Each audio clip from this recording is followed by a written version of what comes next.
Om Sada Shiva Samhita Shankaracharya Madhyama Asmadacharya Paryantam Vande Guru Parampara Guru Brahma Guru Vishnu Guru Devo Maheswara Guru Sakshat Param Brahma Tasmai Shri Gurave Namah. Om Sahana Bhavatu Sahano Phunaktu Sahaviryam Karavavahi Tejasvinavadhitamastu ma vidyashavahi. Om Shanti Shanti.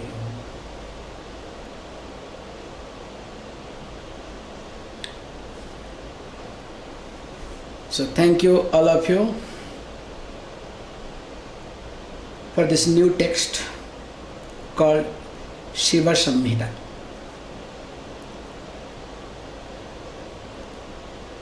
So this text is named as Shiva Samhita because Lord Shiva happens to be the teacher and the Parvati, his consort, becomes the disciple. So now here, because he has taught, that's why because of him, after his name, it comes Shiva, Samhita, put together. If we observe the word Samhita, it reflects in different ways in different places. For example, in Vedic literature also we have Samhita, we have Aranyaka, we have Mantra, of course we have this Upanishad. So there where the mantras with the interpretation, that is different Samhita, and here this Samhita means that few things have been put together.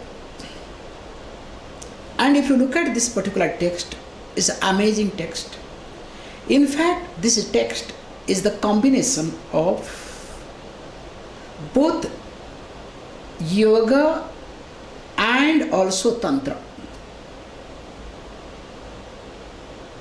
And this particular text mainly influenced by this Sri Vidya tradition. Hope we will do the justice to the text. And if we look at this particular text, as I said, put together, many things have been discussed in details because this text has got 5 chapters. And each chapter talks really beautifully. And why I highlighted especially that it is connected to Sri Vidya, and of course tantric aspect also is involved, because the first chapter talks about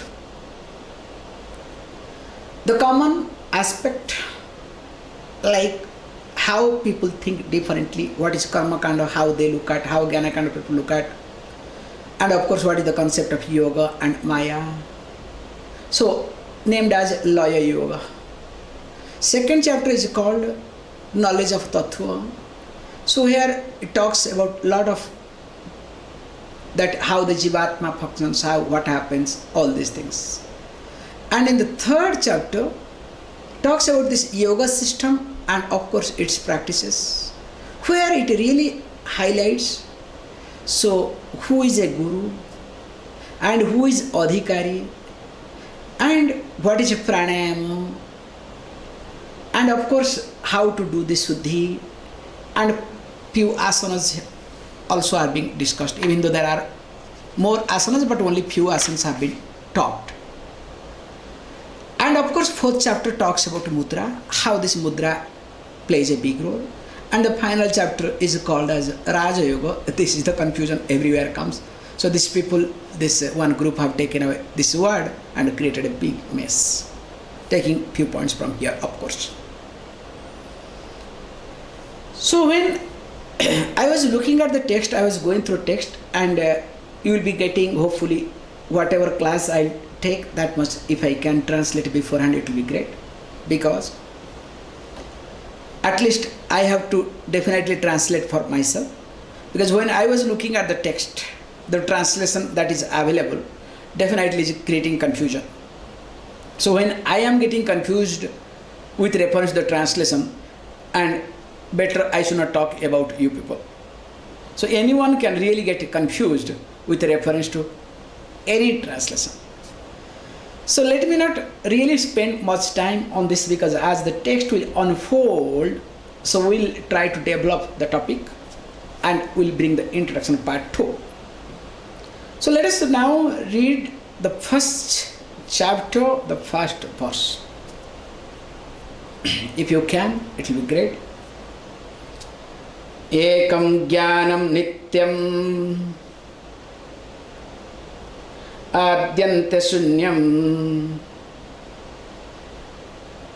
nanyat kinchit vartate vastu satyam yad vedo vedosmin indriyopadhina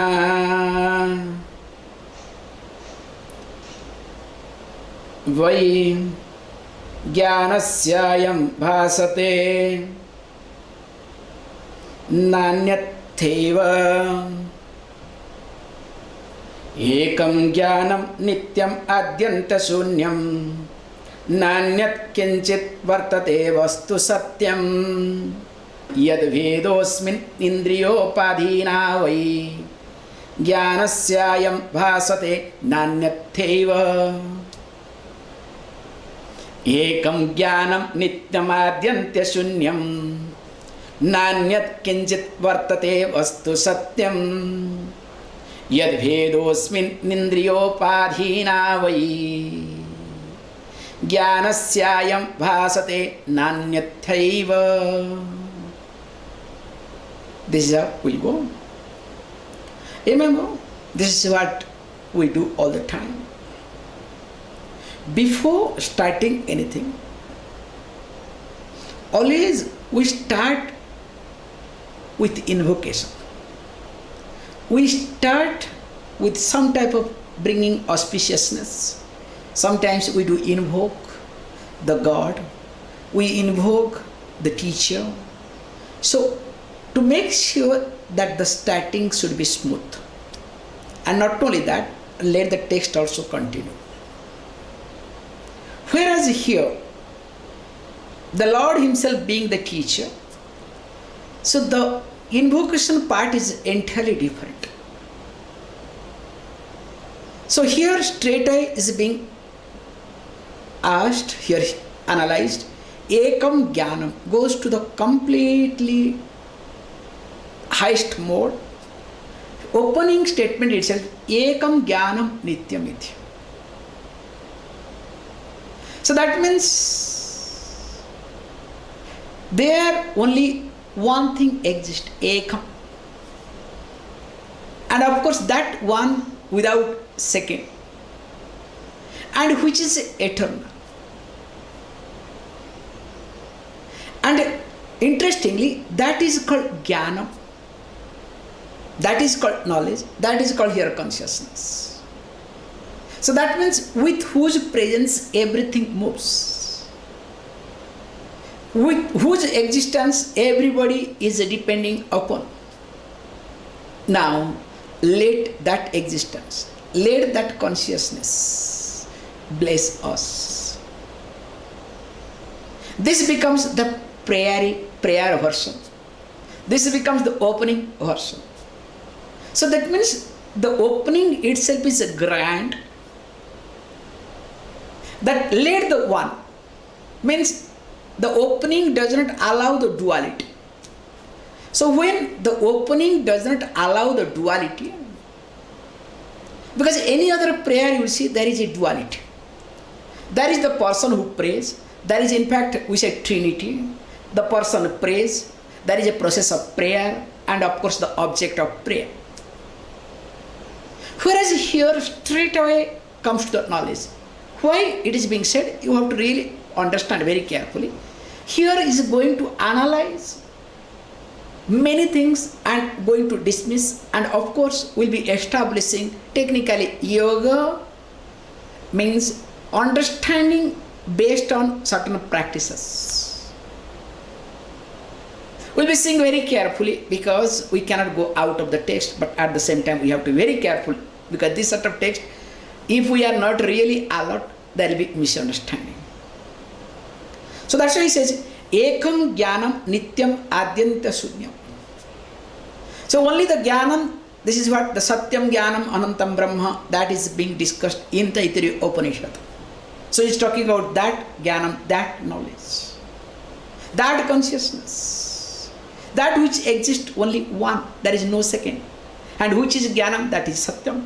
And in fact, that is called Anantam, that is called Brahma. And that being one, no beginning nor end, means only one thing exists all the time. That's why he says, na anyat kinchit vartade. Other than that, nothing exists. That's why this truth only exists. That means only one thing exists.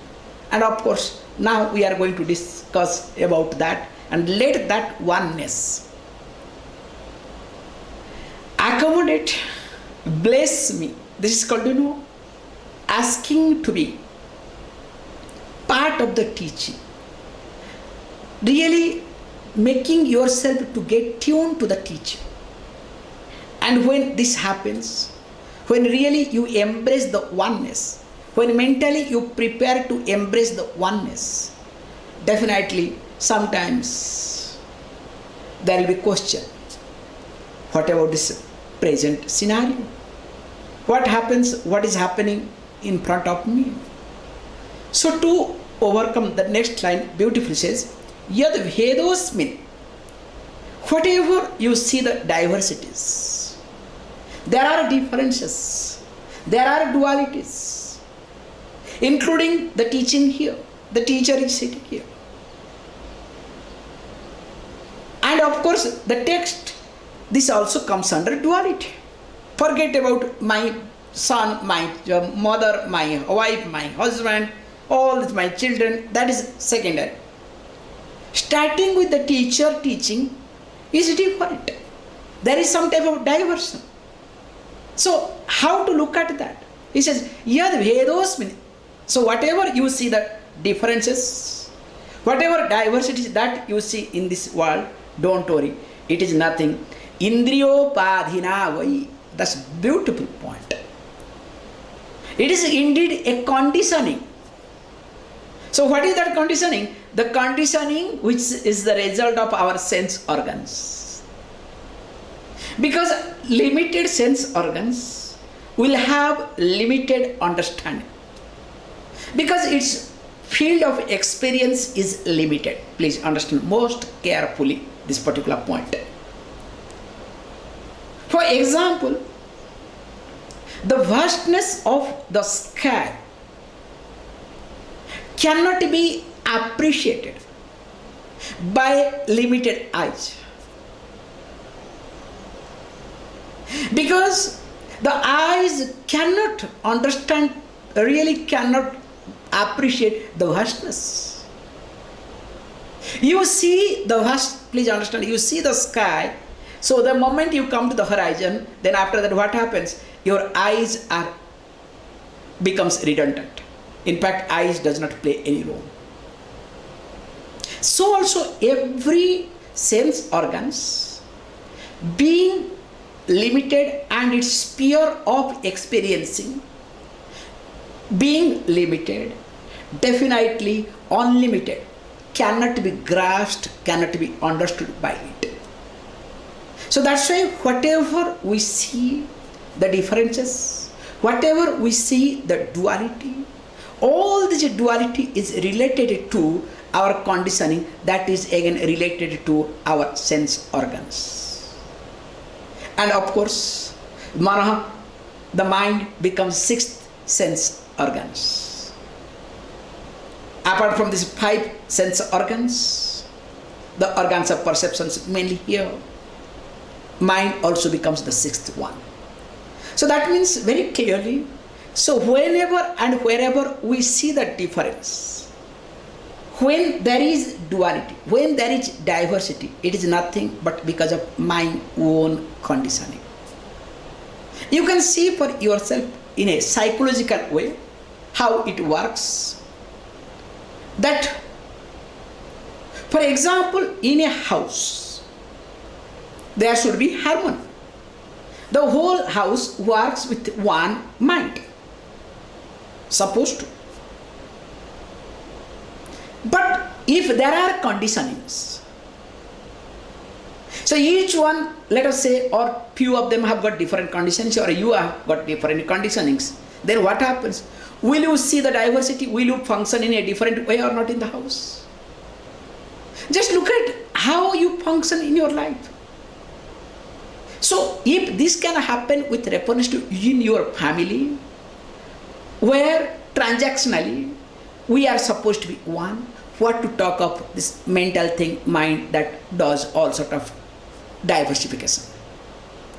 And he says, no problem. When all these things, beautifully, when jnanasyayam bhasate na anyatha eva. When all this diversification will be understood. How? When the conditionings are resolved. So once the conditionings is being is being resolved, then what happens? You will discover the jnanam alone exists, and other than that nothing remains. That means only me exists. So this jnanam is me first. That's why the prayer starts with me. It's a beautiful way of looking at this verse. So it is me alone exists, and this me is nothing but satyam jnanam anantam brahmaiti, and this is without any second, because only one and eternal, of course. It has no beginning, no end. That means I am always as I am, and other than me nothing exists. This is the truth. And whatever diversification I see my child, I see my husband, I see my wife, I see my this, I see my that. All these things are nothing but a result of my conditionings. And once my conditionings are resolved, then only me will prevail. In fact, there is nothing, only me. Where even if I see something that is actually me, because of my conditionings, I create the difference, as I gave you the example of house. Okay, now starts with this prayer verse. This is the beautiful prayer that I have ever come across. And the next verse beautifully highlights. The teaching starts. He says, Atha bhaktanuraktoham vakshe yoganusasanam Ishvara sarvabhutanam atma mukti pradayakah. Once more. Atha bhaktanuraktoham vakshe yoganusasanam Ishvara sarvabhutanam atma mukti pradayakah. As teaching starts, introducing this yoga sutras. Actually, when you look at this yoga traditionally, generally common people know this is Shiva Samhita, Gheranda Samhita, and of course Hatha Yoga Pratipika. Modern yoga teachers, they do talk only about Hatha Yoga Pratipika. Those who know little more, they will talk about this. Okay, there is Shiva Samhita, there is Gheranda Samhita. But also there are Yoga Upanishads. Many people do not know, like we have seen already Yoga Chudamani Upanishad. And of course we'll be seeing many more. So he says beautifully that this is the God's statement, Aham Bakshe. Now I am going to explain. So what I am going to explain? This is beautifully, the teaching is going to get unfolded. That what is that?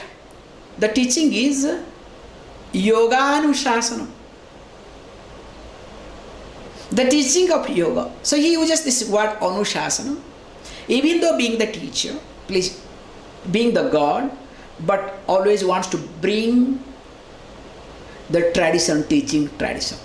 Anushasana means teaching in keeping with whatever way the person was taught. So that means the person has to remember, recollect the way the person was taught. So that means the teaching tradition is being involved. That's why you can see this point. We say very clearly, to highlight this particular point, even though we say clearly, the first teacher is the God. So being the first teacher, so why he has to remind or why he has to bring the teaching tradition? Here, to highlight the prabhava nityatva. So when he uses what is yoganushasana, just to highlight pravaha nityatvam. When you say pravaha nityatvam means the perennially the teaching continues. So that means it is perennially eternal. Which in Bhagavad Gita, Lord Krishna said to Arjuna beautifully, this particular knowledge already I have taught.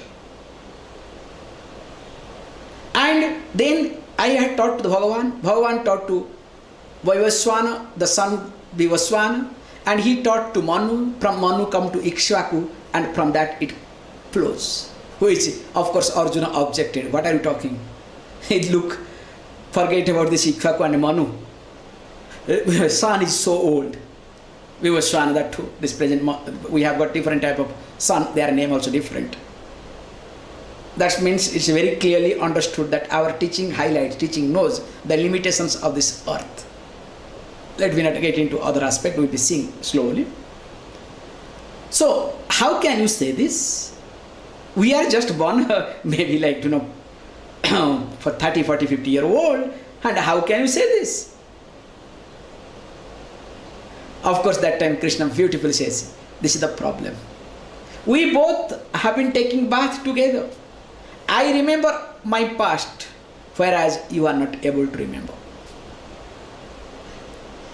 So there again, Lord Krishna makes sure that pravaha nityatva, that perennially it is eternal, the teaching is perennially eternal.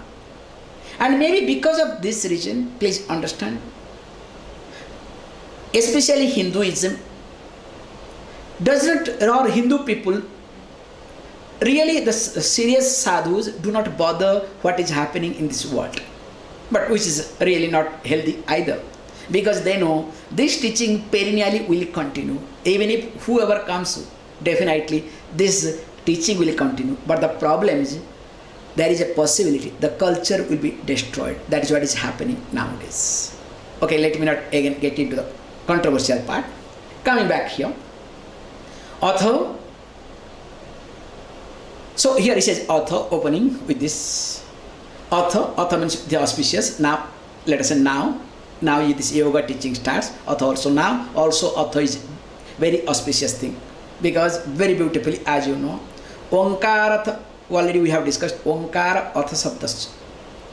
Both Omkara and Artha, Dvavetu Brahmana Pura, Kantarvitya Viniryato. So it is considered as it comes out of the Brahma's word, and that this happens to the first word Om and Artha. That's why both are auspicious. And of course the Artha means also now. So now the yoga teaching starts. And who is the person? Who is that Aham? Is it an ordinary person? Can you see this concept? How this teaching tradition is so intact. It is not like somebody claiming that I am God. Or somebody says, look, God says this thing. That is how all religion starts flourishing. He says, Aham Ishwara. I am the Ishwara. And who is the Ishwara? This first line perfect. Bhaktanuraktaha. So the Ishwara who is attached, deeply attached to the devotee, means always cares for devotee. That is what the job of Bhakta, job of Ishvara. Because Ishvara, how it is deeply connected, you can see this point. Let us look at Ishvara being the universal principle, if you look at. So whoever is connected to the universal principle, definitely the universal principle will reciprocate. In whichever way you are connected. It is not like, all different type of or different religious Ishvara, different religion God. If you are connected with me, you are taken care. If you are not connected with me, of course you know what will happen. And most important thing is, beautifully says, Ishvara, what is the job of the Ishvara? Is not to forgive you. Because it is you forgive or you were helpless. That's why you didn't have any other choice. This is a completely nuisance. Ishvara job, the God job is not to forgive. Who is he to forgive? In fact, the job of the Ishvara, the God, is to protect. Why I relate with God? Please understand. It's a wrong concept of the God. Why do I relate with God? Hey, I am weaker now. I want to be protected. Oh God, protect me. Not to teach me to forgive me. This is completely wrongly people do it. However, he says beautifully, Ishvara, the God, is Sarva Bhutanam Atma Mukti Pradayakah. Beautifully, the teacher, here the Ishvara is somebody, giver of liberation. He is not a giver of heaven. Remember? Because in heaven, what you will do there? You will die. You will dine with him permanently. Or in a different context, our what is called this ISKCON group, you will do dandiya with Lord Krishna in Vrindavana, Golak Vrindavana. Hey, you will get tired. If I dance for 5 to 10 minutes, my legs start spinning. And imagine, suppose permanently I will keep dancing. What will happen to me? And of course, if I eat some, nowadays especially, if I see some good food, if I eat little more, I start bulging, painful. And of course, same food every day. Pasta, pasta, pasta, pasta. 10 days. Then what will you say? Pasta, basta. And how can we keep eating for hours forever? That is not the job of the God at all. But he says, Ishvara Atma Mukti Pradayakah. So the job of the Ishvara is to give or to extend, to facilitate in different ways the liberation to all living beings, of course through teaching. So when he says, I say facilitate, also it can be allowing you to grow up emotionally, taking care of your likes and dislikes, what we call as with emotional maturity, what we technically put Chitta Suddhi also comes because of the God. Suppose you are also practicing this forgiveness, nothing wrong in it, which will be seen later on, don't worry. All these things he has really brought almost all religion and small people. Even if you are practicing this forgiveness, it's good, nothing wrong in it. But that is a value. So if you cannot highlight one value as the means for liberation, yes, that value is important for your emotional maturity. The turmoil that you have, especially the hurt that you have, please understand. Why this forgiveness is highlighted? Because the fellow went through a lot of hurt. Whole life he was hurt from the childhood and towards the end of the life. So that's why how to overcome that hurt? This forgiveness. You will practice forgiveness when you are deeply hurt and you are not able to resolve it. Can you see this point? That person highlights hurt. That person highlights forgiveness. The one who is deeply hurt and not able to face, not able to resolve. Whenever anybody talks this word forgiveness in your day-to-day life, I have seen many people do talk. Oh, forgive, please forgive. So when you say that please forgive, what does it mean? You are not ready to face the situation. You don't have strength to face the hurt that you have. And also you are not ready that how other is getting hurt either.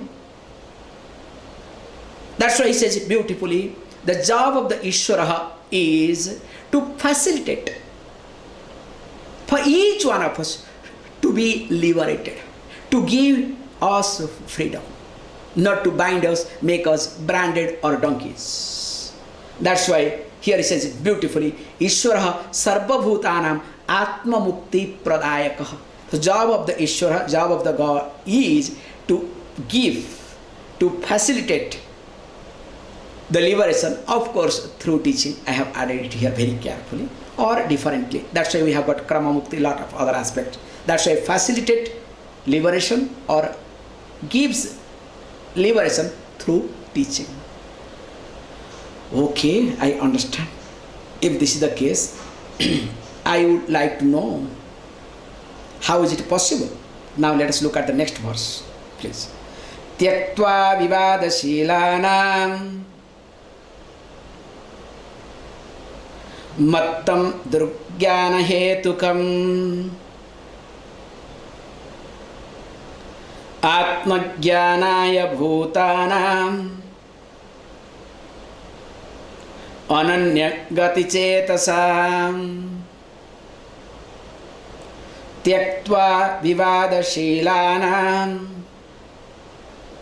mattam durgyana hetukam atmajnanaya bhutanam ananya gati chetasam. Beautifully says. How it does? First thing is tyaktva vivadashilana. So always the teaching job is to allow you to discard, to grow out of it, or making yourself away from it. What is that? The analytical approach. Vivada. So when you say analytical approach, where you want to present yourself that you know everything, you are superior. Indirectly highlights where you are trying to strengthen your ego. That insecurity that you have, with reference to whatever, that is up to you. Now you want to create or give a protection. You want to defend that insecurity. You want to justify that sense of insecurity. And for that you are analytical. Please understand very carefully. Whenever you are analytical, whenever you try to give explanation, that's why when I notice I allow you people to ask the question, I discover that you people are defending, the questioning is not right. That's why then and there I try to give. Some of you don't understand also. Because when I see it, when you open your mouth, please understand. I am sorry to say today I must share. When you open your mouth, say Namaste Swamiji, I try to read it behind it. How your voice, when you say, how you say, even though I am not able to see, please understand, I try to read that too. Because that is the job of the teacher. If I really care for you, whether I like it or not, I have to do this. Because this is the teaching. So here, what happens, please understand, that time you take this analytical, or you encourage your analytical mind,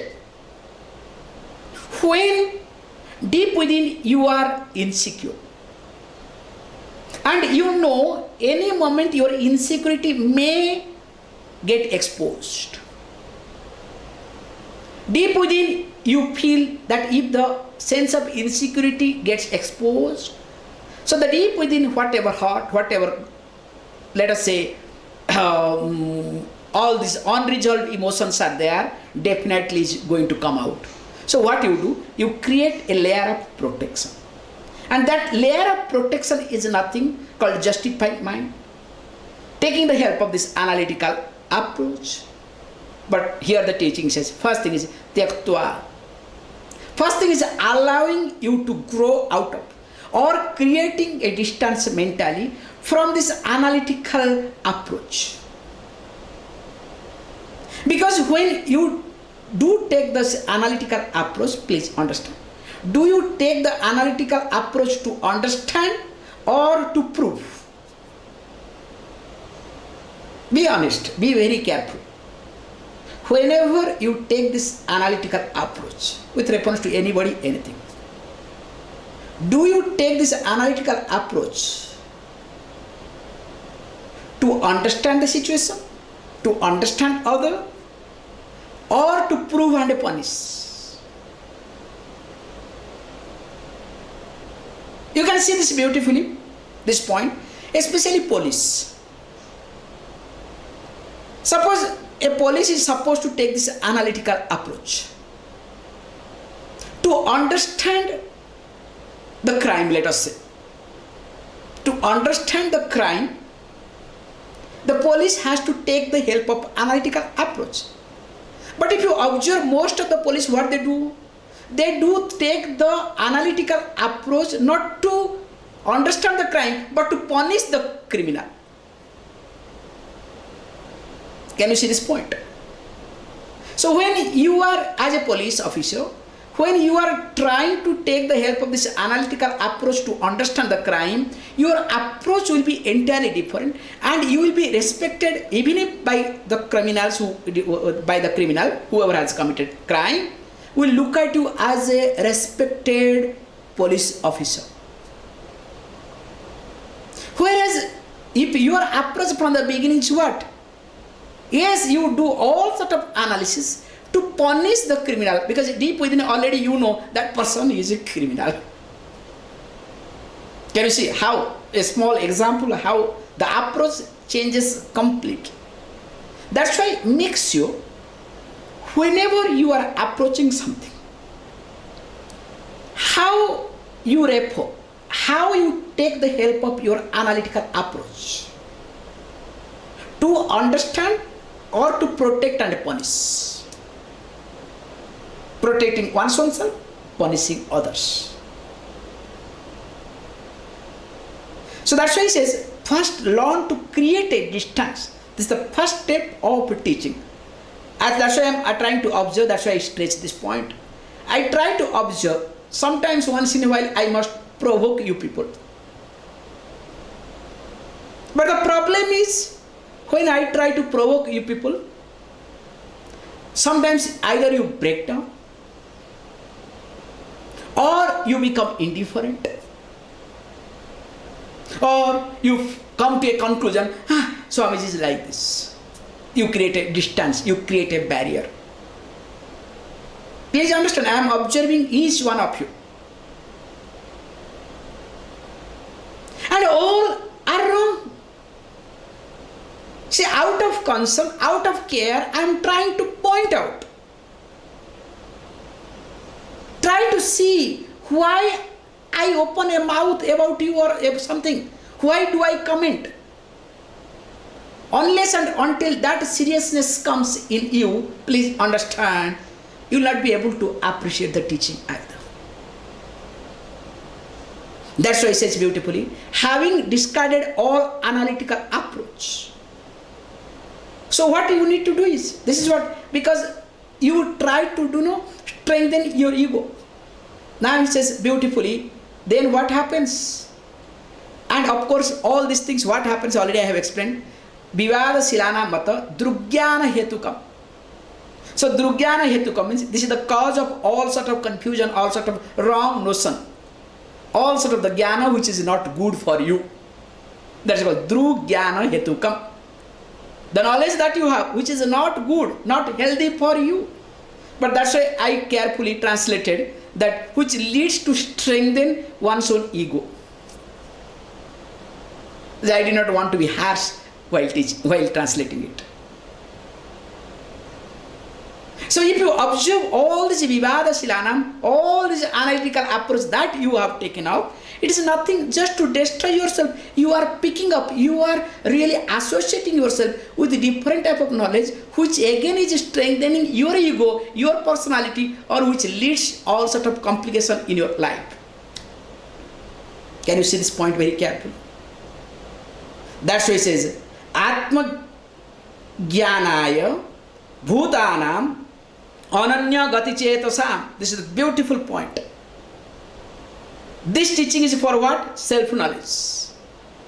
Not strengthening your whims and fancies.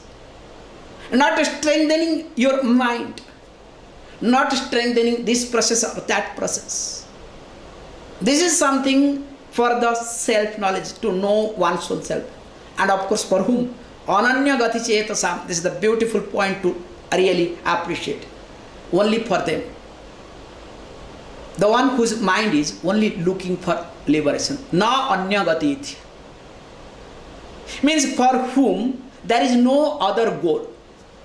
For whom there is no other target.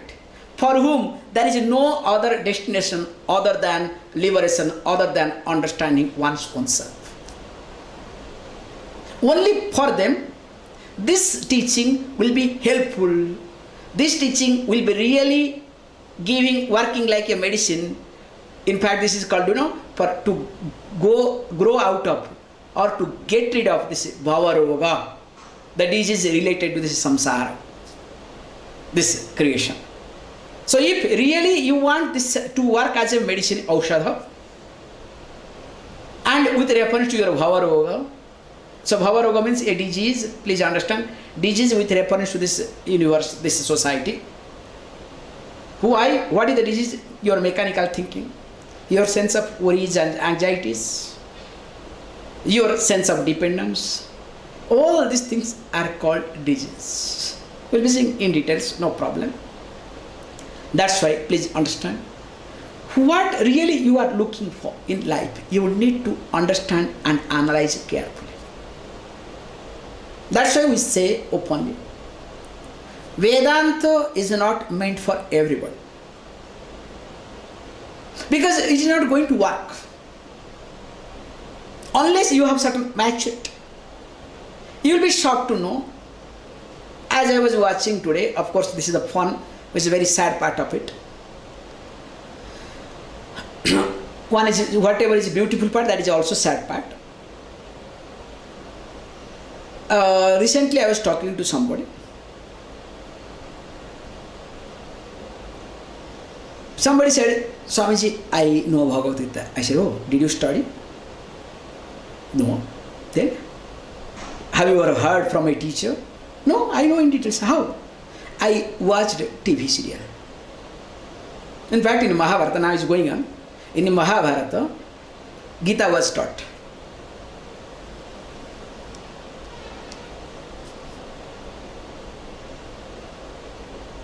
It's a very unfortunate thing to say. Why I am trying to say is, maybe Hinduism is only one religion where all your scriptures are subject to interpretation, different type of interpretation, subject to go through different type of interpretation, and we didn't have any problem, because each one was asked to study the original. Nowadays nobody studies original. So all these serials or whatever, they do not create sensational, they do add few things here and there.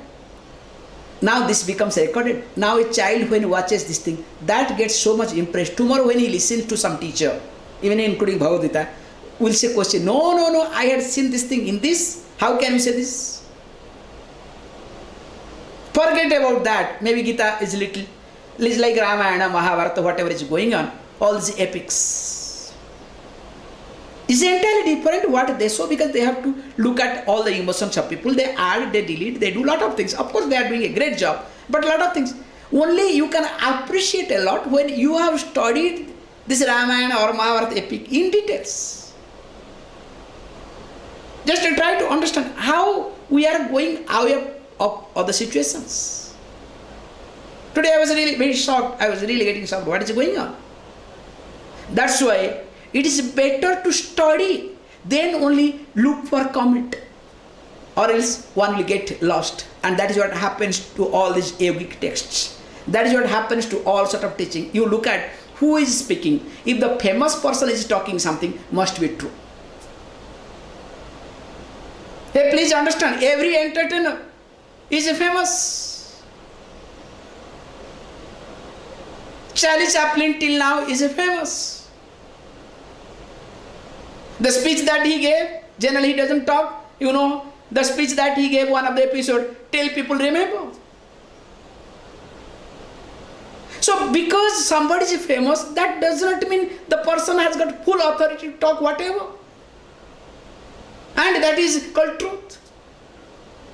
You understand where we are leading? How we go wrong in life? However, let me not get into in different way. Here he highlights, if your goal is to be a free person, to be a liberated person, if that is the goal in your life, definitely you will be looking at this teaching as means for liberation, or else what will happen? That's why I took the Mahabharata, because today is going on this Mahabharata war in the television, where Dhritarashtra, the blind king, who was the cause of all confusion, in fact who was the cause of all destruction, instead of listening to Bhagavad Gita, he was worried and he was trying to understand what is going to happen next, whether my child is going to be protected or not. So while listening to it from Sanjaya, where the live telecast was going on, the first live telecast, let us say, so when he was able to see from a distance and describe in details, so instead of understanding the limitations, trying to understand how my thinking is working, the person was worried what is going to happen next, whether my child will be protected or not. So also the teaching that we are doing it. If you look at this teaching not from the standpoint of Arjuna, but the standpoint of Dhritarashtra, the blind person means what? Not merely that his eyes were closed or he was blind, means the mohan, how we say, the delusion, that attachment towards his son, that made him blind completely. So if you have strong attachment towards something or other in your life, and you want to take the help of this scripture to strengthen, to look at that attachment, how it is going to happen, or how to strengthen or not to strengthen, please understand, this text is not going to be helpful for your liberation. This will be just another text altogether. That's why it says Ananya Gati Chetasa. Okay, I understand all these things, but I would like to know in details. He says, don't worry. It's not only you are alone. This is a process. It was there, it is there, it will be there. Each people have got their different opinion.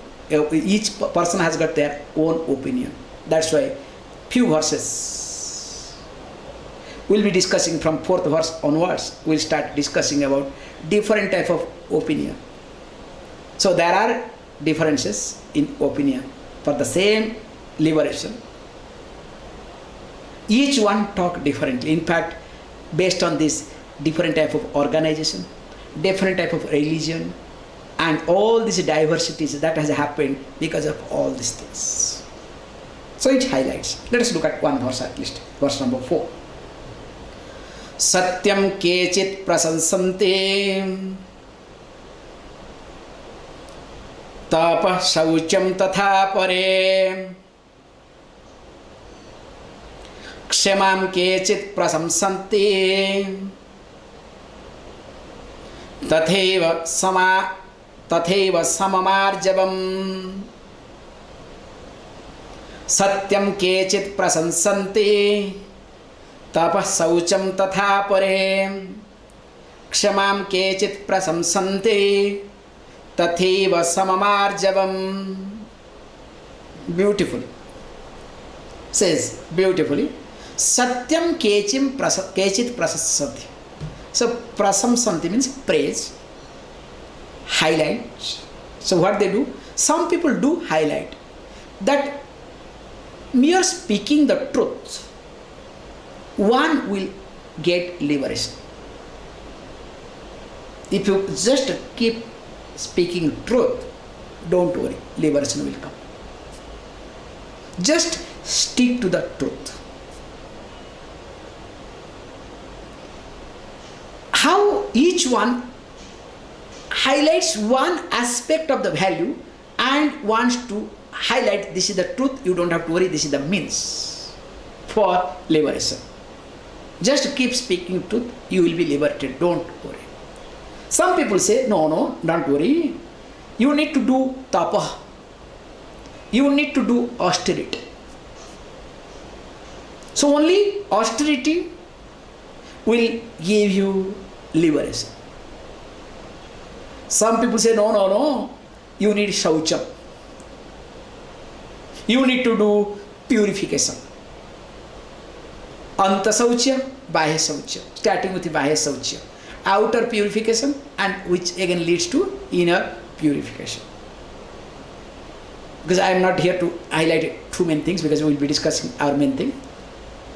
And Kshama kechiti prasansanti, already I really brought because of this point before.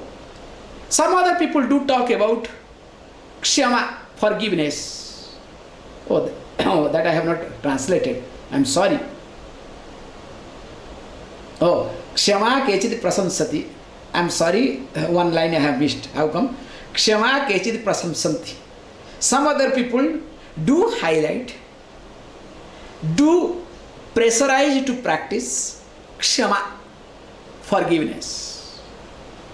So we have to add in the translation. Tatheva samam arjavam. And of course some other people do talk, there should be equanimity. You should be same. Whether somebody slaps you or puts a garland. That's why somebody said in India, when somebody slaps in one cheek, you have to show other cheek. All our political statement, don't worry, that has no value at all. Just to mislead people, to present that you are great. In reality, not. However, that some people highlight about samam that you should have sameness. Practice. That means what you do when there is something wrong. So you have to control. You understand? And when something becomes good also, you want to smile. Wow. And of course, some people say, no, arjavam. This is another value. All our values being taught. That straightforwardness. What you think, that you should speak. And what you speak, that you should work. That means there should be alignment. Not thinking something and talking something and functioning in different way. So remember, we'll be seeing a lot of points later on. Kechit dhanam prasansati pitu karma tatha pare kechit karma prasansati kechit vairagyam utamam. We'll be seeing some 4 to 5 verses like this. It will keep continuing. Up to 8 it will continue. 4 to 8. Please understand, all these are values. Just I am summarizing so that all these are values, nothing wrong in it. We need to imbibe all these values in our day-to-day life. But because these values are there with us, or because of this value only, don't think that you will be liberated. You will be a valuable person. You will be a worthy person. But that does not mean that you will be liberated. So don't, confuse liberation with the values.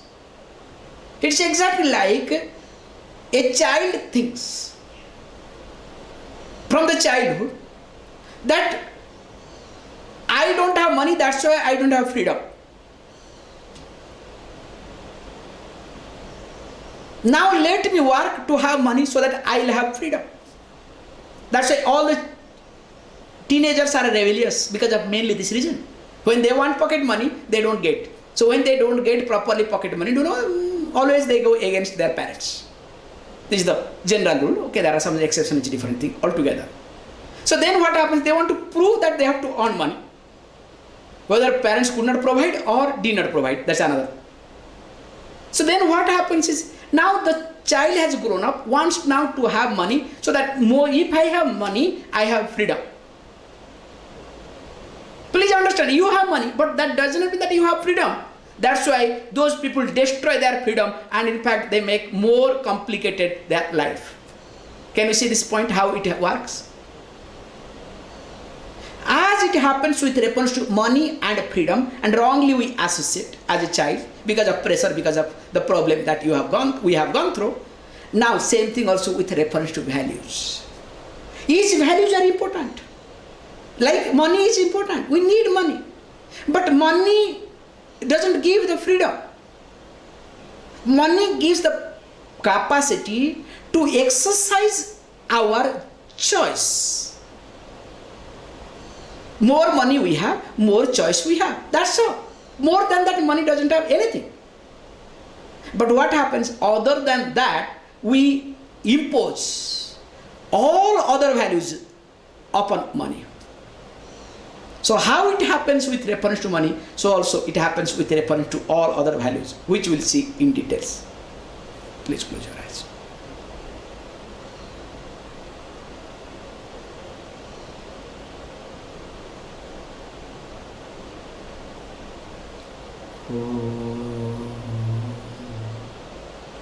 Om Purnamada Purnamidam Purnat Purnamudachyate Purnasya Purnamadaya Purnameva Vashishyate. Om Shanti Shanti Shanti.